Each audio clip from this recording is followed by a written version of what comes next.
로마서 11장 13절에서 29절까지입니다. 바울은 이스라엘 민족이 선민의 지위를 상실하였고 이방인들이 이제 은혜를 누리게 되었다. 이스라엘에 머물러 있던 은혜가 이방인에게로 향하게 됐다라는 사실에 대하여서 말하고 있습니다. 13절에서 24절까지 함께 읽겠습니다. 내가 이방인인 너희에게 말하노라. 내가 이방인의 사도인 만큼 내 직분을 영광스럽게 여기노니 이는 곧 내 고륙을 아무쪼록 시기케 하여 저희 중에서 얼마를 구원하려 함이라. 저희를 버리는 것이 세상의 화목이 되거든 그 받아들이는 것이 죽은 자 가운데서 사는 것이 아니면 무엇이리요. 제사하는 처음 익은 곡식가루가 거룩한 즉 떡덩이도 그러하고 뿌리가 거룩한 즉 가지도 그러하니라. 또한 가지 얼마가 꺾여졌는데 돌 감람나무인 내가 그들 중에 접붙임이 되어 참 감람나무 뿌리의 진액을 함께 받는 자 되었은즉 그 가지들을 향하여 자긍하지 말라. 자긍할지라도 네가 뿌리를 보존하는 것이 아니오 뿌리가 너를 보존하는 것이니라. 그러면 네 말이 가지들이 꺾이운 것은 나로 접붙임을 받게 하려 함이라 하리니 옳도다. 저희는 믿지 아니함으로 꺾이우고 너는 믿음으로 섰느니라. 높은 마음을 품지 말고 도리어 두려워하라. 하나님이 원가지들도 아끼지 아니하셨은즉 너도 아끼지 아니하시리라. 그러므로 하나님의 인자와 어미를 보라. 넘어지는 자들에게는 어미가 있으니 너희가 만일 하나님의 인자에 거하면 그 인자가 너희에게 쓰리라.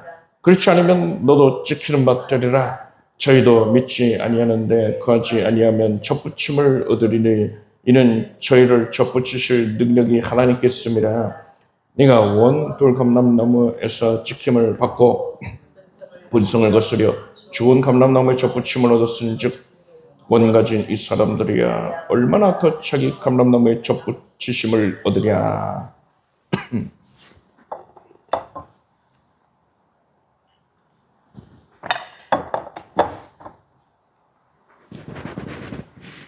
바울은 이 이스라엘 이 선민의 지위를 상실하고 그 은혜가 이방인에게 넘어가게 된 것을 얘기하고 있는데 우리가 그런 내용을 바울이 누차 말해왔기 때문에 여러 가지 교훈들을 그 가운데서 나눴죠. 그래서 우리가 이전에 살펴봤던 내용들을 오늘 본문에 또 다시 그런 교훈들이 등장을 하지만 그것을 살펴보지는 않을 것입니다. 바울은 로마 교회의 성도들이 교만해지는 것을 경계합니다. 오늘날에 이 로마서를 읽고 있는 우리 온 성도들에게 하시는 말씀이기도 하지요. 교만하지 말아라 이겁니다. 왜 교만을 걱정해야 했을까요? 당시에 로마 교회의 그 비율을 보면은 유대인들은 적고 그 수가 적고 이방인들이 압도적으로 많았습니다. 초대교회 시절에 로마 제국 각 지역에 흩어져 있는 그런 이방 교회들에서는요, 예루살렘 교회를 맏형님으로 생각을 하고 있었습니다.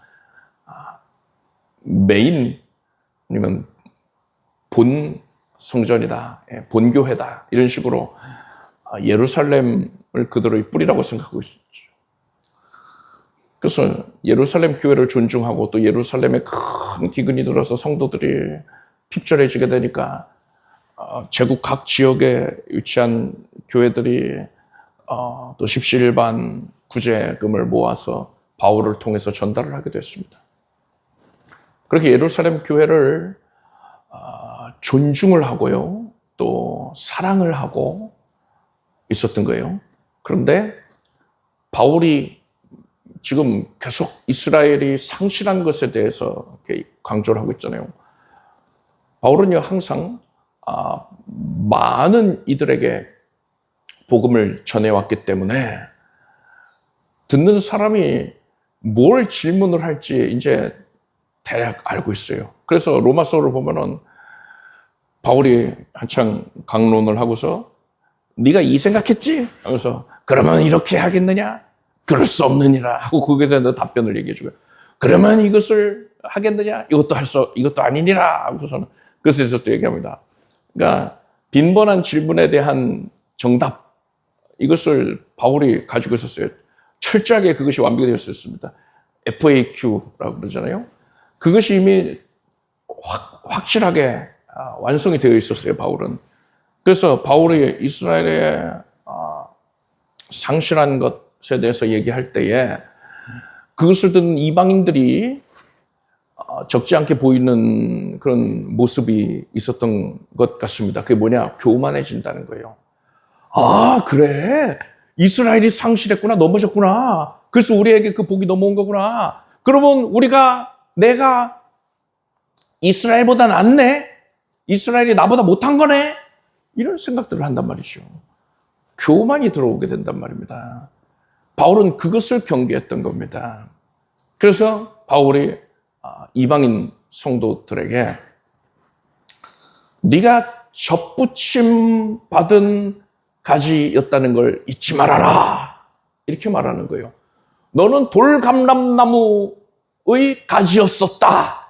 그것을 기억해라. 잊지 말아라. 이렇게 얘기를 하는 것입니다. 바울은 이방인들을 향해서, 그러니까 우리들을 향해서 우리 본 모습이 돌감람나무 가지였다 했어요. 돌감람나무가 뭐냐?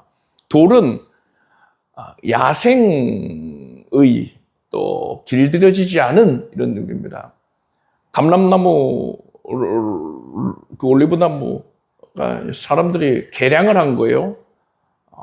기름도 풍성하게 또 맛있게 이런 식으로 개량을 한 겁니다.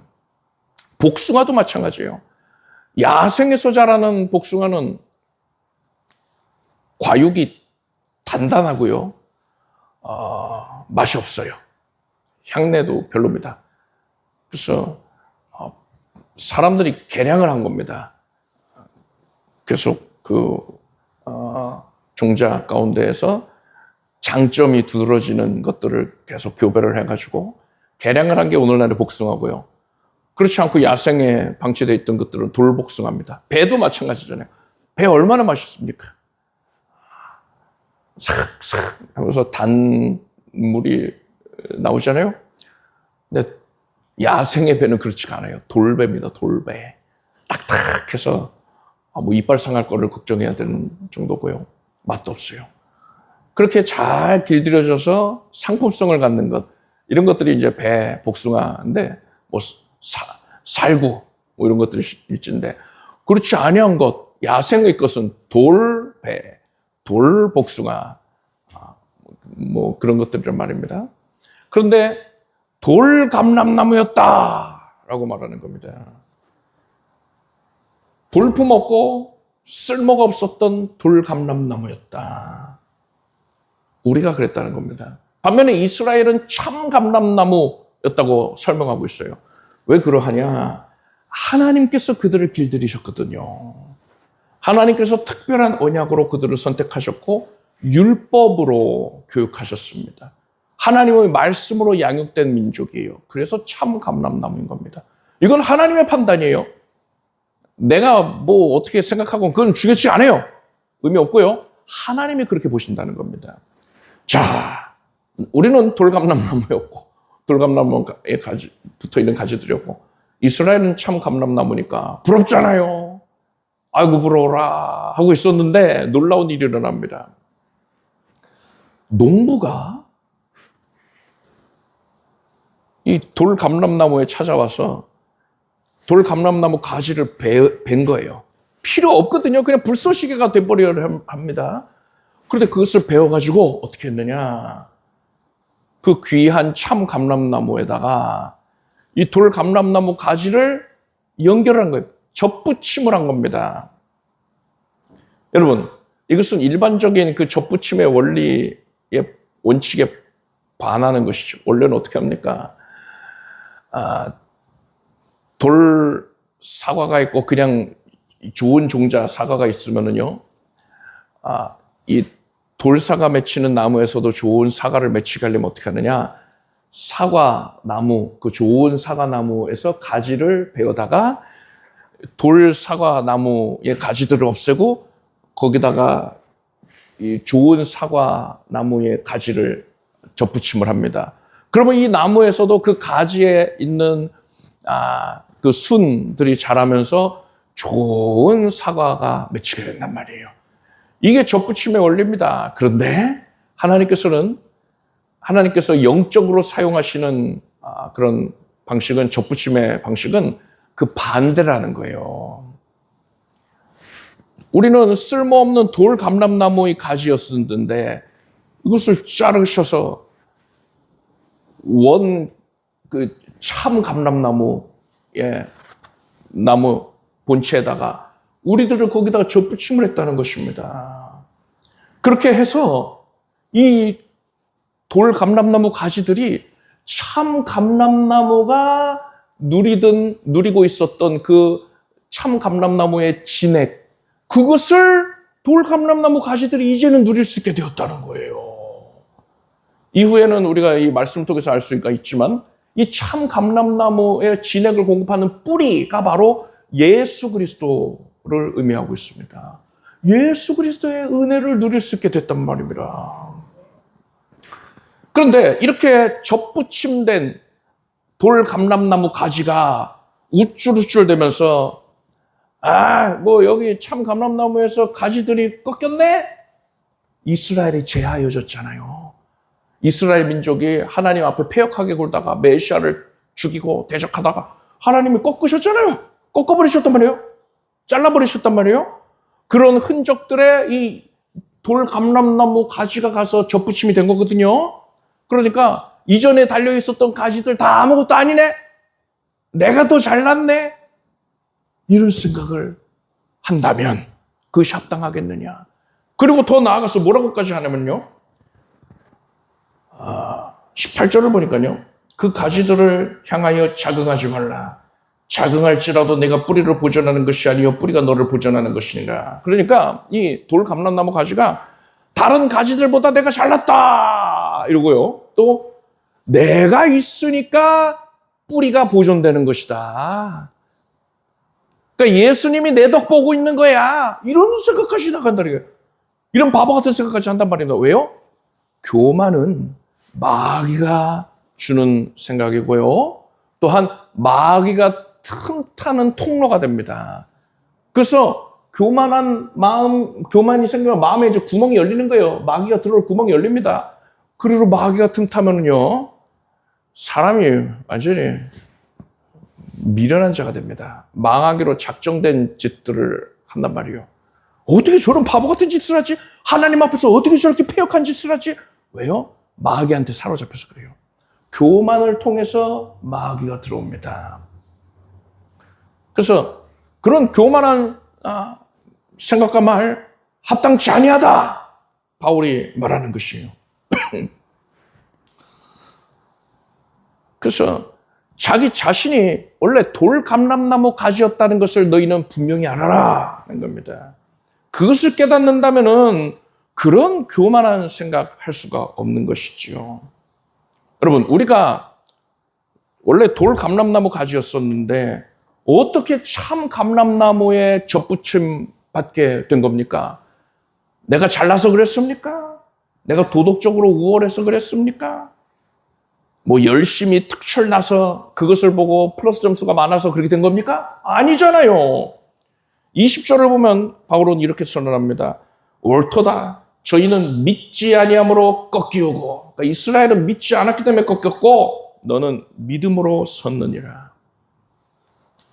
우리가 참 감람나무에 접붙임 받을 수 있었던 것은 내 행위나 공로, 어떤 조건 때문이 아니었고요. 그저 믿었기 때문이에요. 예수님이 다 해놓으신 것을 받아들였기 때문에 그것을 누리게 된 겁니다. 나한텐 공로가 없어요. 그 믿음도 누가 주신 겁니까? 하나님이 주신 거예요. 만세 전부터, 세상을 열기 전부터 나를 택하시고 나에게 때가 되면 그 믿음 주셔서 예수의 대속 은혜를 믿는 믿음 주셔서 그 믿음으로 말미암아서 우리는 참 감람나무에 접붙임 받아 참 감람나무의 뿌리에 그 진액을 받을 수 있는 존재가 될 겁니다. 그렇기 때문에 바울은 20절 이하의 말씀 보면은요, 높은 마음을 품지 말고 도리어 두려워하라. 하나님이 원 가지들도 아끼지 아니하셨은즉 너도 아끼지 아니하시리라. 이렇게 경고했습니다. 우리가 하나님 앞에 교만해져 가지고 내 힘과 노력으로 참 감람나무에 붙을 수 있었다, 이렇게 착각을 한다면요, 그리고 먼저 잘려나간 가지들을 업신여긴다면은 하나님께서 나 역시도 얼마든지 잘라내실 수 있다는 거예요. 그런 교만한 자들을 하나님께서 쳐내신다는 겁니다. 사울 왕이, 이스라엘의 첫 번째 왕인 사울, 그가 하나님 앞에 교만해져서 버림받았던 것을 기억하십시오. 그리고 남유다의 왕들 중에 우시야 왕이 있어요. 그가 처음에는 하나님 앞에 겸손했습니다. 그래서 하나님께서 나라를 강성하게 해주셨어요. 그러자 우시야가 교만해집니다. 성전에 자신이 직접 분향하겠다고 성소로 들어갑니다. 그것은 제사장의 고유한 역할이거든요. 제사장만 할 수 있거든요. 근데 내가 왕인데 감히 누가 내 앞길을 막어? 하고서 들어가서 자기가 직접 분향하려다가 문둥병이 발합니다. 그래서 죽는 날까지 별궁에 갇혀 살게 됐습니다. 교만한 하나님께서는요, 겸손한 자를 가까이 하시고요, 교만한 자를 멀리 하십니다. 그를 저주하시고 그에게 벌을 내리시는 것입니다. 따라서 우리는 항상 두렵고 떨리는 마음으로 하나님 앞에 겸손한 마음 품기를 힘써야 하는 것입니다. 내가 돌감람나무 가지였다는 걸 잊으면 안 되는 거예요. 오직 예수 은혜로 내가 참 감람나무에 접붙이게 됐다는 것을 기억해야 되는 것입니다. 바울은 23절, 24절에서요, 저희도 믿지 아니하는데 거하지 아니하면, 이라고 했습니다. 저희는 이스라엘이 믿지 아니해서 잘려나갔잖아요. 근데 믿지 아니하는데 거하지 아니하면, 이건 뭡니까? 믿으면이에요. 믿으면 접붙임을 얻으리니, 그러니까 이스라엘이 다시금 참 감람나무에 접붙여지게 된다. 이는 저희를 접붙이실 능력이 하나님께 있습니다. 네가 원 돌 감람나무에서 지킴을 받고 본성을 거스려 좋은 감람나무에 접붙임을 얻었은즉 원 가지인 이 사람들이야 얼마나 더 자기 감람나무에 접붙임을 얻으랴. 돌 감람나무 가지도 참 감람나무에 접붙임이 성공적으로 이루어졌는데 원래 참 감람나무 가지들을 다시 참 감람나무에 붙이는 거 뭐가 어렵겠냐? 더 잘 적응하지 않겠냐? 이겁니다. 하나님께서 꺾으셨던 가지들, 이스라엘, 그들이 다시 예수 믿기만 하면 하나님께서는 그들을 다시금 접붙이실 거다. 선민의 복을 다시 허락하신다. 그렇게 되는 게 이방인이 구원받는 것보다 더 쉽다. 이렇게 말한 겁니다. 따라서 우리는 잘려나간 가지들, 즉 이스라엘을 향해서 정죄하고 비난하고 그들을 향해서 우리가 우월감을 가지면 안 되는 거예요. 그런 이들이 있거든요. 이스라엘은 유대교잖아 하면서 이스라엘, 오늘날의 기독교인들이 이스라엘을 우호적으로 대할 필요가 없다, 이런 자들이 있어요. 틀린 말이에요. 우리는 접붙임 받은 돌 감람나무 가지로서 잘려나간 원 가지들을 불쌍히 여겨야 되는 겁니다. 긍휼히 여기고 하나님께서 말씀에 우리가 방금 읽었던 그 말씀 구절처럼 다시금 그들을 회복시키실 것을 기대하고 그것을 위해서 기도하며 노력해야 되는 겁니다. 또 잘려나간 가지들과 비슷한 처지에 놓여 있는 자들이 있지요. 신앙생활 잘 하다가 믿음에서 떠난 이들이 있습니다. 교회를 등진 자들이 있어요. 이들이 교회에 다시 돌아올 수 있도록 우리는 기도하고 애써야 되는 겁니다. 여러분은 나 자신이 아무런 가치도 없는 돌 감람나무의 가지였다라는 사실을 절대로 잊지 말기를 바랍니다. 하나님께서 그런 나를, 볼품없는 나를, 아무 가치 없는 나를 돌감람나무에서 떼어내서, 죄악과 저주에서 떼어내서 참 감람나무에 접붙여 주셨어요. 그래서 예수 그리스도의 보혈의 진액의 그 은혜, 죄사함의 은혜, 구원과 영생의 은혜, 이것을 우리에게 누리게 해주셨습니다. 이 은혜 누리는데 우리의 공로가 있었습니까? 없어요. 다 예수 공로입니다. 예수의 은혜입니다. 그래서 우리는 교만할 이유가 하나도 없습니다. 잘려나간 원가지들을 향해서도 우월감을 가져서는 안 되는 것이고요. 오히려 그들을 불쌍히 여겨야 되는 것입니다. 여러분, 항상 하나님께서 우리에게 허락하신 이 은혜를 누리는 데에 해가 되지 아니하도록 항상 겸손한 마음, 낮은 마음을 하나님 앞에서 갖기를 바랍니다. 25절에서 29절까지 함께 읽겠습니다. 형제들아, 너희가 스스로 죄 있다 함을 면키 위하여 이 비밀을 너희가 모르기를 내가 원치 아니하노니, 이 비밀은 이방인의 충만한 수가 들어오기까지 이스라엘의 덜어는 완악하게 된 것이라. 그리하여 온 이스라엘이 구원을 얻으리라. 기록된 바 구원자가 시온에서 오사 야곱에게서 경건치 않은 것을 돌이키시겠고, 내가 저희 죄를 없이 할 때에 저희에게 이루어질 내 언약이 이것이라 함과 같으니라. 복음으로 하면 저희가 너희를 인하여 원수된 자요, 택하심으로 하면 조상들을 인하여 사랑을 입은 자라. 하나님의 은사와 부르심에는 후회하심이 없느니라. 바울은 이방인의 충만한 수가 채워지면, 즉 이방인들 가운데 구원받기로 작정된 자들이 다 구원받게 되면 그때에 비로소 이스라엘이 복음을 영접해서 참 감람나무에 다시금 접붙여지게 된다. 선민의 지위를 회복하고 그 은혜를 누릴 수 있게 된다. 이렇게 말했어요. 그래서 오늘날에는요, 이방인의 충만한 수, 하나님이 작정하신 수가, 그 구원의 수가 채워지기까지 하나님께서 이스라엘이 완악한 상태에 있는 것을 허용하신 것이다. 참 감람나무에서 잘라진 채로 있는 그런 상태를 하나님께서 허용하신 시대이다 라는 겁니다. 바울은 이를 통하여서요, 이제 이스라엘은 지금은 잘라진 바가 되었지만 장차 하나님께서 구속사를 완성 지으실 때에 회복될 것이다. 실족한 상태가 영원히 유지되는 게 아니라 하나님께서 돌이키실 것이다. 이것을 말한 거예요. 하나님께서는, 바울은 이렇게 말합니다. 하나님께서는 하나님이 선택하시고 이스라엘을 선택하시고 그들에게 약속을 주셨는데 그것을 하나님이 취소하시는 게 아니다. 지금 그들이 실족한 상태에 있지만 그것을 완전히 취소해버리시는 게 아니야. 다시 회복한다니까. 하나님의 은사와 부르심에는 후회하심이 없다. 이렇게 선언을 한 것입니다. 그것이 29절이에요. 하나님께서는 후회하지 아니하십니다. 우리는 살면서 후회를 많이 하죠. 괜히 그랬다. 그때로 시간을 되돌릴 수만 있다면 내가 그러지 않을 텐데 이러잖아요.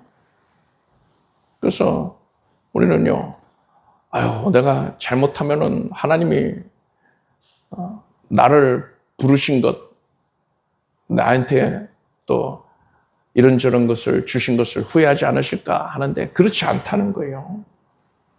하나님께서는 우리가 어머니의 뱃속에 있기도 전에, 이 세상에 존재하기도 전에 영원 속에서 나를 아셨습니다. 나를 부르기로 작정하신 거예요. 우리가 교회에 처음 나오게 된 계기는 다양할 수 있습니다. 친한 친구에게 전도를 받아서 왔을 수도 있고, 또 큰 어려움에 봉착해서 신의 도움을 입기 위해 나왔을 수 있고요. 가족들의 권면으로 따라서 나왔을 수도 있어요. 다양한 이유로 나왔을 수 있는데 그 배후에는 우리를 구원하시려는 하나님의 부르심이 있었던 것입니다. 내가 구원받은 은혜, 내가 구원받은 역사의 시작은 내가 믿기로 결단했기 때문이 아니고요. 하나님의 부르심에 있었던 거예요. 이 사실을 우리가 깨달을 때에 우리는 교만을 버리고 겸손해질 수 있는 것이고요. 또한 불안함을 버리고 불확실로 인한 버림받을 것에 대한 두려움을 버리고서 진정한 평안을 누릴 수가 있게 되는 것입니다. 하나님은 시간을 창조하셨습니다. 우리는 시간에 속박돼서 살아가잖아요. 근데 하나님은 시간을 창조하셔서 시간을 초월해 계십니다. 그래서 하나님은 내가 얼마나 못나고 미약하고 부정하고 무능한지 다 알고 계셨어요. 우리를 부르기 전에, 선택하기 전에 이미 다 알고 계셨습니다. 무슨 죄 지을지도 다 알고 계셨어요. 그럼에도 불구하고 하나님께서는 우리 각자를 선택하여 주시고 불러주신 것입니다. 그래서 내가 이런저런 죄를 지었으니까 하나님이 나를 구원해 주신 것을 후회하시지는 않을까? 구원이 취소되지는 않을까? 이런 고민할 필요 없습니다. 하나님은 이미 다 알고 나의 모든 걸 나 스스로보다도 더 속속들이 다 알고 계신다는 것. 그럼에도 불구하고 나를 불러주셨다는 것. 이 사실로 인하여서 여러분은 평안을 누리길 바랍니다. 은사와 부르심에 후회하심이 없다 했어요. 부르심에 대해서는 지금 얘기했잖아요. 은사에 대해서 깊이 생각해 봅시다. 하나님께서 우리를 부르시기만 한 게 아니라 부름을 받아 나온 자에게 반드시 은사를 주십니다. 은사는 단순히 재능만을 뜻하는 게 아니에요. 하나님께서 내려주신 모든 것들을 포함하는 겁니다. 나를 이루고 있는 모든 상황과 환경, 인간관계, 물질과 건강까지도 생명까지도 다 하나님이 내리신 은사입니다. 하나님께서 이것을 나에게 왜 주신 걸까요? 달란트 비유를 보면 그 답을 알 수 있어요. 주인이 타국으로 멀리 떠나게 되었는데 오랫동안 그 자리를 비우면서 주인이 소유의 일부를 종들에게 맡깁니다. 각자의 역량대로 은사를 맡기는 거예요. 달란트를 맡깁니다. 1달란트, 2달란트, 5달란트를 맡깁니다. 그리고 주인이 얼마 만에 돌아와서 종들이 어떻게 행했는가를 확인하는데 달란트를 잘 사용해서 이익을 남긴 종들, 그들에게 상을 내립니다. 여러분, 이때 주인이 종들에게 왜 달란트를 맡긴 걸까요? 이익을 보기 위함입니까? 주인이 돈 벌 욕심으로 종들에게 맡긴 걸까요? 그게 아니죠. 주인은 이미 어마어마한 부자예요. 왜 어마어마한 부자인 줄 알 수 있느냐? 5달란트, 여러분 1달란트가 얼마나 한 6억 원 가량 생각하시면 크게 틀리지 않아요. 5달란트면 30억입니다. 2달란트면 12억입니다. 그들에게 작은 일에 충성했다 이랬어요. 12억이든 30억이든 똑같다는 겁니다. 둘 다 작은 일이라고 칭찬을 합니다. 주인은 이미 막대한 부자이기 때문에 12억을 늘리든 30억을 늘리든 그거는 중요한 게 아니었던 겁니다. 주인의 의도는 이것이었어요. 종들에게 상을 주기 위함이었습니다. 이것이 바로 하나님의 마음입니다. 여러분, 구원은 거저 얻는 것이지요.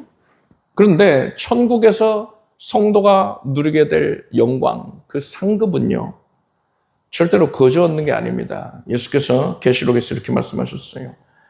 보라, 내가 속히 오리니 내가 줄 상이 내게 있어 각 사람에게 그가 행한 대로 갚아주리라 하셨습니다. 행한 대로 받는 거예요. 이게 천국에서 얻게 될 상급의 속성입니다. 구원은 거저받았죠. 근데 상급은 일한 대로 받는 겁니다. 그래서 하나님께서 우리가 천국에 들어가서 상급이 적으면은 불 가운데 얻은 구원 같다 했거든요. 그런 수치 당치 않게 해주려고 하나님께서 상을 받을 기회를 주시는 것입니다. 그래서 은사를 주시는 거예요. 그런데 우리가 하나님이 주신 은사로 주의 일을 행하였음에도 불구하고 세상적인 판단으로 그 결과가 좋지 않았다면, 그러면 하나님께서 내가 얘한테 이 은사 괜히 줬네 이러시겠습니까? 절대 그러지 않단 말이에요. 하나님은 후회하시지 않아요. 달란트 비유에서 주인이 종들이 만약에 5달란트로 열심히 사업을 했는데 이익을 남기지를 못했어요. 그러면은 그에게 책망했을까요? 그렇지 않단 말입니다. 주인이 뭐라고 칭찬했느냐? 잘하였도다 착하고 충성된 종아, 네가 작은 일에 충성하였으면 내가 많은 것을 네게 맡기리니 네 주인의 즐거움에 참여할지라 했습니다. 착하고 충성된 것을 칭찬한 겁니다. 돈을 얼마 남겼냐? 이거는 관심 없다는 거예요. 이 종은 주인을 사랑했습니다. 그래서 주인을 기쁘게 해드리고 싶었어요. 주인이 돌아왔을 때 기쁘시게 해드리고 싶었습니다. 그래서 자기가 받은 것으로 가지고 열심히 애를 쓴 겁니다. 그 모습을 주인이 칭찬을 하는 거예요. 워낙 큰 부자기 때문에 12억이나 30억이나 상관없단 말입니다. 주인을 사랑해서 주인을 기쁘게 하기 위한 의도에서 애를 썼느냐, 이것만 봤습니다. 그래서 종이 만약에 주인을 위해서 애를 썼다가 사업이 실패해서 손해를 입혔다 하더라도 주인은 상관 않는 거예요. 그게 중요한 게 아니거든요. 그 마음을 보겠다는 거였거든요. 손해를 입혔어도 큰 상을 내렸을 것입니다. 반면에 1달란트를 받았던 종을 보십시오. 그가 뭐라고 했느냐? 자기가 사업 안 한 이유를 이렇게 말합니다. 주여, 당신은 굳은 사람이라 심지 않은 데서 거두고 해치지 않은 데서 모으는 줄을 내가 알았으므로 두려워하여 나가서 당신의 달란트를 땅에 감추어두었었나이다 했어요. 그러자 주인이 악하고 게으른 종아, 나는 심지 않은 데서 거두고 해치지 않은 데서 모으는 줄로 네가 알았느냐 하면서 그게 가지고 또 달란트도 빼앗고서는 쫓아냈습니다. 이 종이 한 말을 보면은요, 종은 주인을 전혀 사랑하지 않았다는 걸 알 수 있습니다.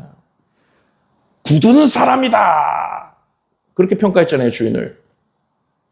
마음이 완고하다, 딱딱하다, 그래서 긍휼이 없다, 인정이 없다, 이렇게 생각을 한 거예요. 심지 않은 데서 거두고 해치지 않은 데서 모은다, 이거는 염치 없는 자라는 겁니다. 무리한 것을 요구하는 자고 물질에 대한 탐심을 가지고 있다는 거예요.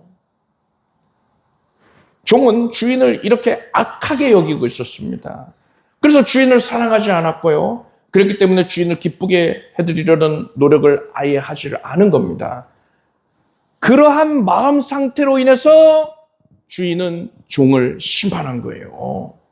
따라서 우리가 하나님을 사랑해서 하나님을 기쁘시게 해드리기 위한 그런 선한 의도에서 애를 쓰고 노력하는 것, 이 마음만 있으면요 하나님께 칭찬을 받는 겁니다. 우리가 주의 일을 감당할 때에 내가 괜한 짓 하는 거 아닌가? 괜히 나 능력도 없는 사람인데, 아니면 내가 부족해서 또 일을 그르쳐서 괜히 누를 끼치는 거 아니야? 이런 걱정할 필요 없단 말입니다. 하나님이 나 말리고 싶어 하시는 거 아니야? 하나님이 나한테 이 은사 주시고 후회하시는 거 아니야? 이런 걱정할 필요 없다는 거예요. 그저 마음이 하나님을 사랑해서 하나님을 기쁘시게 해드리고자 한다. 그래서 충성된 모습을 보인다면요 하나님께서 기뻐하십니다. 착하고 충성된 종아, 네가 작은 일에 충성하였으면 더 큰 것으로 내게 맡기겠다. 하나님께서 이렇게 칭찬을 주신다는 것입니다. 하나님의 은사와 부르심에는 후회하심이 없습니다. 부르심, 내가 죄를 짓고 연약한 모습들, 반복적으로 그런 연약한 모습들을 보임으로 인하여서 나는 자격이 없어, 하나님이 나를 포기했을 거야. 이렇게 생각하면서 하나님 앞에 나아가기를 주저하고 있습니까? 하나님께서는 나를 부르신 것을 단 한순간도 후회하지 않으셨습니다. 오히려 넘어져 있던 내가 다시금 예수님의 손을 붙잡고 일어나기를 애타게 기다리고 계심을 알길 바랍니다. 은사에도 후회하심이 없습니다. 하나님께서 나에게 은사들을 주셨는데, 생명도 주셨는데 내가 주의 일을 하는 것을 주저하고 있습니까? 잘 못할까 봐 걱정하고 있습니까? 하나님은 후회하지 않습니다. 그래서 우리가 그저 하나님을 사랑하는 마음으로 기쁘시게 해드리기 위해서 최선을 다하기만 한다면요, 여러분이 세상적으로 봤을 때 저 사람 능력도 없는 사람이 저런 걸 하고 있네, 이렇게 세상 사람들이 다 판단해도 상관없어요. 하나님은 기뻐하십니다. 큰 상을 내려주실 것입니다. 그래서 하나님의 은사와 부르시면 후회하심이 없다는 것을 분명히 마음에 새기고 살아가길 바랍니다. 기도하겠습니다. 하나님, 우리가 돌감람나무 가지였다는 것을 기억하게 하소서. 그래서 겸손한 모습을 항상 갖게 하여 주시옵소서. 하나님의 은사와 부르심에 후회하심이 없으니 우리가 그것을 신뢰하고서 담대히 주님께 항상 나아가겠습니다. 주의 일을 감당하는 데에 있어서 늘상 이 모습 그대로 최선을 다하게 하여 주시옵소서. 하나님께서 우리에게 큰 도움 되셔서 하나님의 역사로 말미암아 모든 일들을 잘 감당케 하실 것이며 합력하여 선을 이루어 주실 것도 기대합니다. 예수님의 이름으로 기도드립나이다. 아멘. 모두 자리에서 일어나십시오. 가슴에 손 얹고 아픈 곳에 손 얹고 간절한 소원을 품고 믿음으로 기도하겠습니다. 하나님, 하나님께서 우리의 예배를 받으시고 우리의 기도를 들어주셔서 감사드립니다. 우리가 지금 아뢰는 이 기도는 땅에 떨어지지 않습니다. 공중에 흩어지지 않습니다. 하나님의 보좌로 온전히 상달됩니다. 성령의 기도가 우리의 기도를 감싸고 성령의 기도가 하나님 보좌에 닿았으니 하나님의 뜻대로 모든 것을 이루어 주시나이다. 가장 선하게 이루어집니다. 그저 우리는 하나님을 사랑하고 하나님을 기쁘시게 해드리는 데에만 최선을 다하겠습니다. 하나님을 사랑하는 자, 곧 그 뜻대로 부르심을 입은 자들에게는 모든 것이 합력하여 선을 이루느니라. 하나님께서 선이 되게 해 주셨습니다. 우리 믿음 안에서 이미 이루어졌습니다. 하나님께서 우리의 연약한 마음을 고치셨고 우울증이 사라지고 두려움이 사라지고 공황증이 사라지고 대인기피증이 사라지게 해주셨습니다. 마음에는 큰 평안이, 후회하지 아니하시는 하나님의 은혜를 신뢰하여 압도적인 평안이 가득합니다. 기쁨이 가득합니다. 연약한 육신 위에 성령께서 손을 얹으셔서 온몸이 깨끗해집니다. 신속하게 급속도로 회복이 됩니다. 머리에서 발끝까지 정결케 될지어다. 또한 모든 뼈, 마디, 관절, 골수가 예수로 남을 받아라. 일상생활 거동하는 데에 예배 중심 생활하는 데 어려움이 없을지어다. 모든 기관들을 하나님께서 만지셔서 새롭게 하시고 세포가 새로워지게 해주시옵소서. 부정한 것, 불필요한 것들 다 사라지고 암세포도 녹아 없어지게 하소서. 예수 이름으로 생명 흘러 넘칠지어다. 온 가족이 예수 잘 섬기고 예수 그리스도께 간구하는 기도의 내용들이 넘치도록 응답받았다고 간증이 끊이지 않게 될지어다. 예수님의 이름으로 기도드립나이다. 믿음대로 될지어다. 하나님께 박수를 올리겠습니다. 자리에 앉으십시오.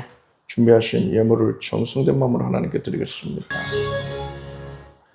드리신 예물을 위해 축복 기도하겠습니다. 하나님, 하나님께서 내려주시는 은혜 감사히 기쁨으로 받아 누립니다. 하나님께서 내 하나님이 되시고 구원의 은총을, 영생의 복락을, 또한 은사들을 넘치게 나타내 보이시는 것을 감사합니다. 우리의 삶의 현장에 하나님께서 허락하신 것들이 분명히 드러나고 크게 영광 올릴 제목만 넘치게 하소서. 청성된 마음으로 예물을 올렸으니 기쁨으로 거두어 주시고 우리의 각자의 삶에 응답이 쏟아지게 해주시옵소서. 기적의 응답이 전격적으로 임할지어다. 예수님의 이름으로 기도드립니다. 아멘. 우리 주 예수 그리스도의 무한하신 은혜와 하나님 아버지의 사랑과 성령님의 교통하심이 수요예배에 함께한 사랑하는 성도들 위해 영원토록 함께 없으기를 축원합니다.